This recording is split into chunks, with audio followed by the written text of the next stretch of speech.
Girl, this boat is sinking. There's no sea left for me. And how the sky gets heavy when you are underneath it. Oh, I want to sail away from here. And God, He came down, down, down, down, down, down, down, and sang down, down, down, down, down, down, nothing, down, down, down, down, down. You rolled up, asked him what he was sipping on. Said lean. You wanna hit it, dog? What is up, guys? This is Sir Oblive here, bringing you a tutorial on how to use my parallel motion tracking template. Sorry, I haven't come out with any videos lately. It's just that I've been kind of busy.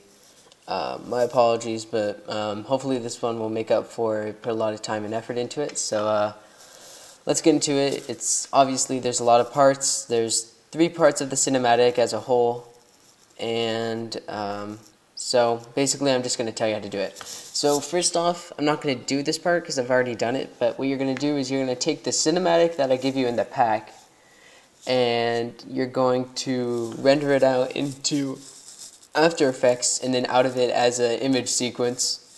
I hope you guys know how to do that. You can find it on most motion tracking tutorials, but yeah, render it out 59.94, you should be fine. Be careful though, it will be a bunch of pictures because it's a very slow cinematic. Reason being is because I wanted it to be able to be twixtered in order to sync with whatever music you decide to use without having it look choppy. So that was just in mindful of you. Alright, so first off, once you render it out as 59.94 image sequence, and you probably put it in a folder if you want to stay organized, what you're going to do is you're going to separate the total amount of images into 3 parts, if you understand what I mean. So first part, you're going to take from image 0 all the way down to 961. That's very, very, very important that you make sure that you make sure 0 to 961 is your part 1, and put that in your own folder to stay organized. And then you have part 2, which is 962 down to 1890. So again, make sure you get those numbers correct, otherwise it's going to be off sync, and that's not what you want, which is why I'm guessing you're watching this video. And then you have the part 3, which is 1891 down to 2785.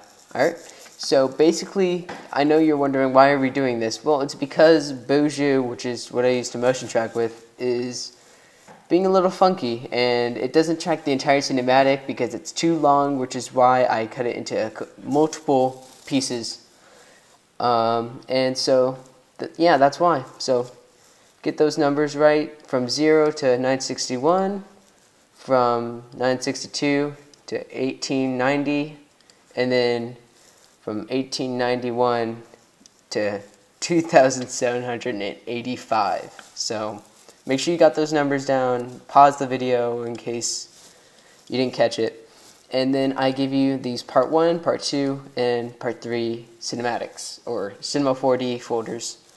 So first one, it's pretty obvious. It goes with the first part 1 of sequence. Part 2 goes with part 2 of sequence, and then part 3 goes with part 3 of sequence. So obviously, alright, so let me just give you an example. So I already have it saved out. Let's just open up Cinema 4D over here. Bum, bum, ba-dum, bum, bum. Alright, now of course it's going to look odd because right now MW2 is still reading it as flat ground when the cinematic shows that it's from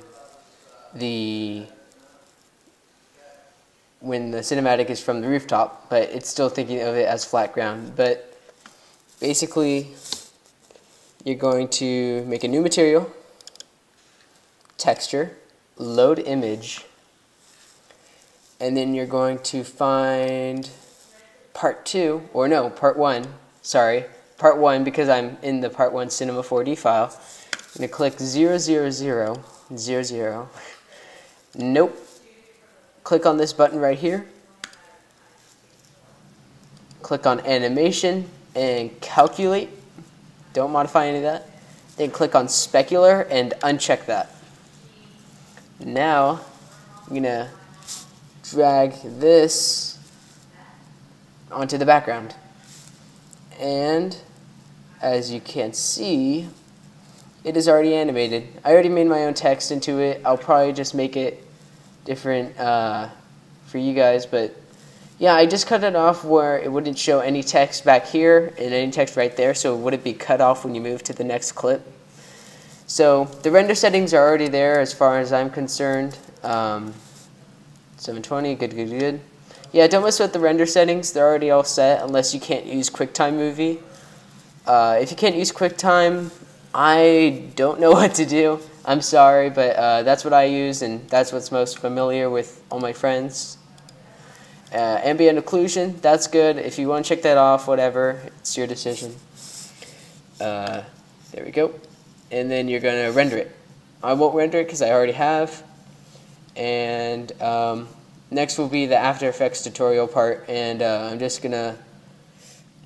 What's up, guys? Ublive back here. Now we have After Effects open. I use After Effects. I'm not sure what you guys use or what's your preference, but it's what I use, and I recommend it highly to most editors. And yeah. Alright, so what we're going to do is, so now we've rendered all of our clips. So we have part 1 right there. Drag that in. Hopefully you've done this all right and you have everything rendered as such. MOV files 59.94. That's what you should have. Make a new composition. We'll call it parallel. Alright. Okay. 59.94, 1280. Alright. Yes. Now we're going to click in part 1. Drag that in. Part 2. There you go. And then part 3. Now you have these, each part. So part 3, part 2, and part 1. Now what you're going to do, this is really simple. You're going to zoom in all the way, go to the end of the first clip, click on this one and use the beginning bracket to line that up. And as you can see, it's a smooth transition in. That's because you're using only one frame cutoff. Now you're going to this one, go to the end of the second part, zoom in to the end, and then bracket. Now you should have a pretty nice cinematic. It's going to have the entire thing. It's going to be fluent. There's not going to be any cutout, which I'm guessing is what you wanted, because that's what I got. Now I know some of you might be wondering, well, I want to use Twixtor and it's going to be too difficult having to modify each layer to sync up my clip. Well, there's two things that you can do. You can either, well, probably one. You highlight all the clips, you go to layer and pre-compose right here. And pre-comp, yes, you're going to make it full cin for full cinematic. And okay. So now you got that whole thing in there just as one layer. So if you go down here, it's just a video format, but it will go black at the end. So you're just going to want to cut that. So right about there. So let's just cut that. And now you can just add Twixtor and sync it up without having to worry about each other layer. And then add some color correction or something like that, like looks. I don't know, you can do whatever you want, honestly. Keyframe, lens flares, that's what I do in most of my in most of my stuff. I don't know. You honestly, anything works. I mean, it just depends on the style of your editing. Make sure you make your text, like, if you don't want it, if your color correction is really bright, you don't want to make your text too white in Cinema 4D, because otherwise it'll just get ridiculous. And yeah, that's just about it. You just want to line up those layers and get everything moving right. Got the rainbow wheel. But yeah, that's basically how you get into After Effects, and then you're just going to render it out 29.97, as you always do for YouTube, because that's the video format it takes. And yeah, if you guys have any requests for tutorials, please leave a comment in the description, and I'll talk to you guys later. Alright, see you guys.